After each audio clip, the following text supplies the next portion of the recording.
안녕하세요. 오디오 웹진 플레인즈 오디오 칼럼니스트 주기표입니다. 지난주에 오랜만에 청음회를 했습니다. 방문해 주시는 분들 중에서 오디오 제품의 성향에 대해서 질문하시는 분들이 많이 계셨었어요. 오늘 영상은 오디오적인 쾌감, 반대로 음악적 성향이 풍부한 그런 오디오 제품들은 어떤 제품이고 어떤 제품을 선택하셔야 실패 확률이 줄어드는 것인지 그에 대해서 설명을 드리도록 하겠습니다. 일반적으로 오디오 제품을 구매함에 있어서 실패 확률을 줄이기 위한 가장 첫 번째 조건은 내 취향에 맞는 오디오 제품을 선택하는 것입니다. 두 번째로 중요한 것은 공간에 맞는 스피커를 선택하는 것입니다. 내 취향에 맞는 스피커 브랜드를 먼저 선택을 한다. 근데 그 스피커 브랜드 중에서 크기가 내 공간에 맞는 크기의 스피커를 선택하시면은 문제가 해결이 되겠죠. 그리고 그렇게 선택된 스피커의 적절한 앰프의 매칭만 이루어진다면은 아마 80% 이상은 거의 대부분 성공할 확률이 높아지게 됩니다. 그런데 문제는 대부분의 처음 고급 오디오를 구매하시는 분들, 경험이 아직 많지 않으신 분들은 내 취향이 뭔지를 몰라요. 그러다 보니까 제품을 선택을 하실 때 일단은 내가 쉽게 이해할 수 있는 디자인이 예쁜 제품, 그리고 브랜드가 유명한 제품, 이 두 가지 조건으로 아무래도 제품을 선택하시는 경우가 많죠. 그런데 여기서 중요한 것이 그겁니다. 제품이 좋은 것이 중요한 것이 아니라 그 제품이 여러분의 취향과 여러분의 공간에 어울리느냐, 여러분의 매칭에 어울리느냐, 그게 중요한 겁니다. 그래서 오늘 영상에서는 오디오의 성향을 여러 가지로 나눌 수도 있겠지만은 여러 가지로 나눠서 설명하면 설명할수록 여러분들께서 더 혼돈을 하시고 어려워하시기 때문에 딱 두 가지로 나눠서 설명을 드리는 겁니다. 그 중에서 한 가지만 여러분들께서 선택을 해보시라는 거예요. 자, 첫 번째 성향은 오디오적인 쾌감이 뛰어나고 오디오적인 테크니컬과 기교가 뛰어난 성향 한 가지가 있습니다. 자, 두 번째 성향은 음악적인 섬세함과 음악적인 부드러움과 음악적인 풍요로움이 좋은 성향. 감미롭고 풍부하면서 부드러운 성향, 이런 성향을 대체적으로 음악적인 성향이다, 이렇게 흔하게들 말을 합니다. 그런데 이 두 가지 성향이 둘 다 동시에 좋기는 어려워요. 이게 이제 어떻게 보자면 이제 중립적인 성향이다 라고 얘기할 수가 있는데, 제 경험상으로는 그렇습니다.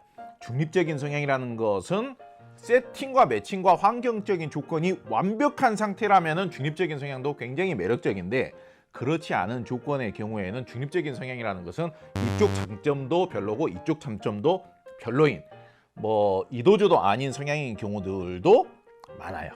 상담을 하다 보면은요, 이분은 전형적으로 하이엔드적인 사운드가 필요가 없어요.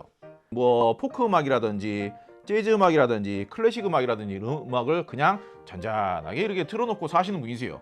그런 분들은 현대적인 하이엔드도 별로 필요가 없습니다. 그런데 아무래도 이제 오디오 업계 자체가 현대적인 하이엔드 쪽으로 기준이 이렇게 가다 보니까 취향에도 별로 안 맞고 이해가 안 되는 사운드를 계속 좋다 정말 눈부시다 이런 식으로 칭찬을 하니 거기에서 뭔가 괴리가 생기는 겁니다. 자, 그렇다면은 오디오적인 쾌감과 오디오적인 테크니컬이 좋은 오디오, 그리고 반대로 풍부함이 좋은 오디오와 스피커의 구별법에 대해서 간단하게 소개를 해보도록 하겠습니다.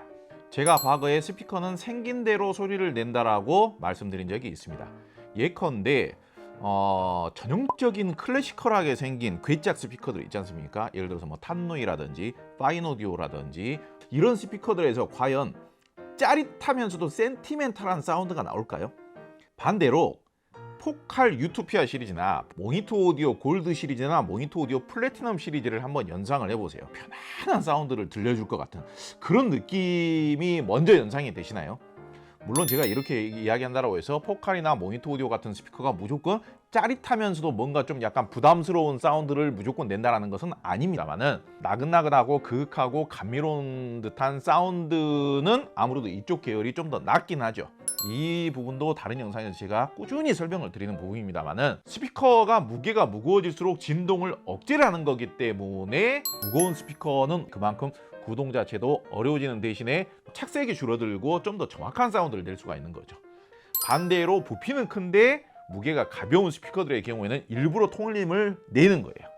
북쉘프 스피커들 중에서도 무게가 가벼운 스피커들은 5kg 미만 북쉘프 스피커들이 무게가 가벼운 북쉘프 스피커들이고요. 6kg에서 7kg가 넘어가는 북쉘프 스피커들은 좀 무거운 편에 속하는 북쉘프 스피커라고 할 수 있습니다.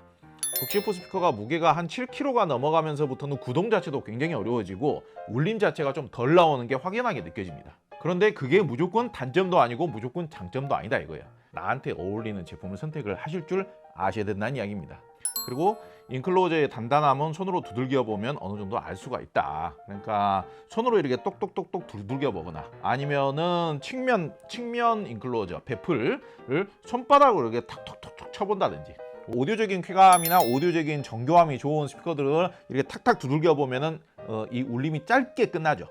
딱딱딱 찹찹찹 이렇게 울림이 끝나죠. 그런데 울림이 좀 많은 스피커들의 경우에는 이렇게 딱 두들겨 보면 손바닥으로만 두들겨 봐도 덥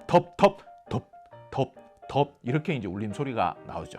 그것만 하더라도 어떤 음질이 나올 것인지 어느 정도 예상이 됩니다. 그리고 그 외에도 인클로저의 디자인이 좌우로 넓으면은 괴짝 형태의 스피커가 되는 거죠. 대표적으로 뭐 JBL이라든지 탄노이라든지 이런 스피커들이 이렇게 배풀이 넓은 스피커 시장을 주도를 했었죠. 그때는 이제 그게 트렌드였죠. 근데 최근 현대적인 기술로 만들어진 스피커 시장이 되면 될수록 스피커는 이제 슬림해지고 있습니다. 풍부한 음악성을 내고자 하는 스피커는 아무래도 저음이 좀 더 많이 나와줘야 되기 때문에 우퍼 유닛의 크기가 좀 더 커지는 경우가 일반적입니다. 리바이벌 오디오는 15인치이고 저기 이제 파인 오디오 같은 경우는 12인치입니다. 그런데 제가 동급에서 최고로 오디오적인 쾌감과 오디오적인 기교가 가장 뛰어난 스피커 중에 하나로 모니터 오디오를 제가 종종 예로 드는 경우가 있는데요. 사실상 모니터 오디오의 주력 오프 유닛은 6인치입니다. 6인치. 그리고 포칼이라든지 BMW라든지 뭐 윌슨 오디오라든지 이런 쪽 같은 경우는 10인치가 넘어가는 스피커가 그다지 많지가 않죠. 자, 오디오적인 쾌감이 좋은 제품의 경우에는 드라이버 유닛이 금속 계열인 경우가 많습니다. 금속이라고 한다면 대표적으로 알루미늄, 티타늄, 그리고 리본 트위터, 베를륨 트위터, 다이아몬드 트위터 이런 쪽이 이제 금속 계열이라고 할 수 있겠죠.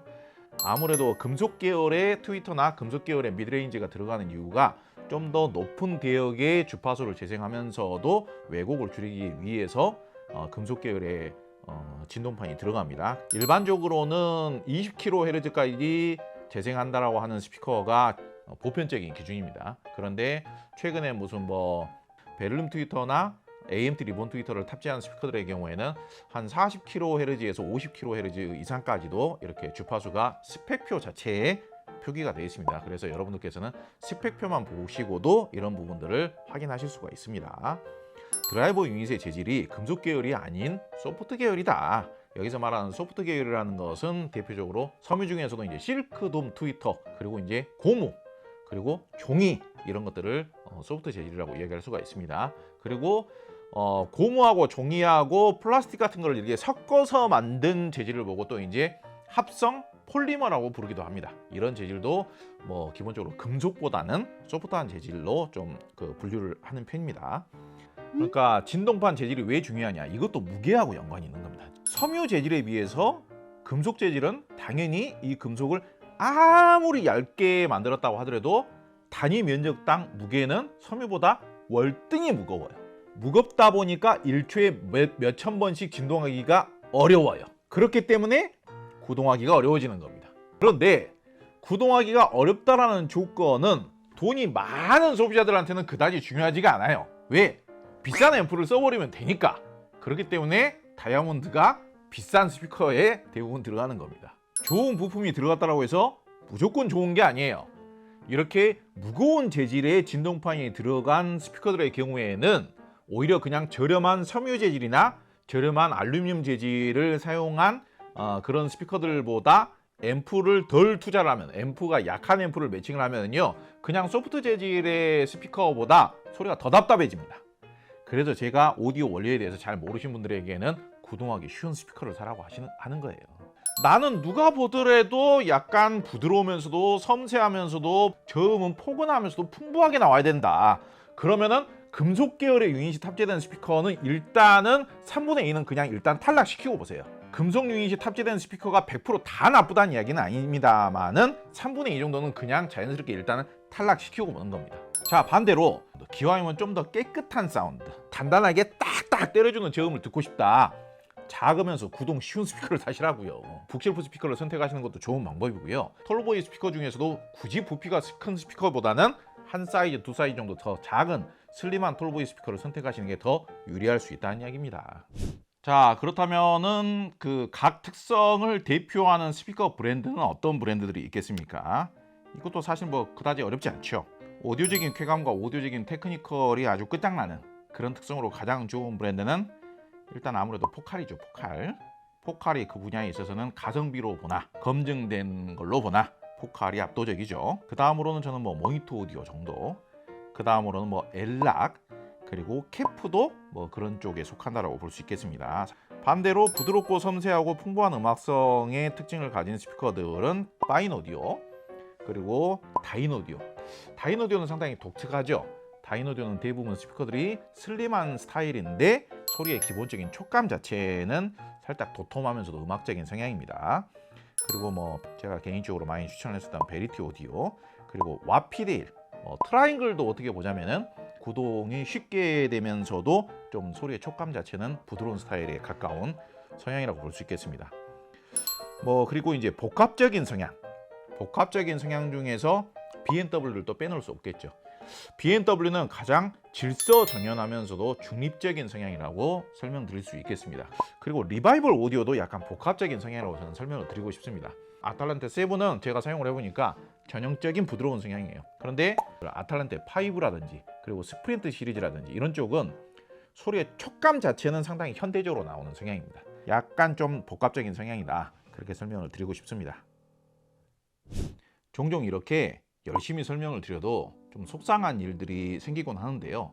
아무리 이렇게 원리를 설명을 해드려도 리뷰를 보실 때 그래서 좋다는 거야, 나쁘다라는 거야, 좋다는 거야, 나쁘다는 거야, 이것만 생각하시고 리뷰를 보시니까 실망하는 일이 발생을 하시는 겁니다.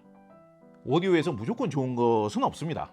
무조건 좋다라고 저도 이야기를 한 적이 없거니와 그런 식으로 이야기를 안 하려고 부단히 노력을 하는 편입니다. 오디오 제품들마다의 성향에 대해서 정말로 꼭 잘 설명을 드리려고 노력을 하고 있으니까요. 여러분들께서도 각 오디오 제품들을 선택을 하실 때, 그리고 리뷰를 이렇게 보실 때 이 제품은 어떠한 성향이구나, 어떠한 장점을 가지고 있고 그 장점 대비 반대급부는 어떤 반대급부가 있겠구나, 그런 점들을 꼭 착안하셔서 제품 리뷰를 참고를 하시면 좋겠습니다. 오늘 영상은 여기서 마치겠습니다. 감사합니다.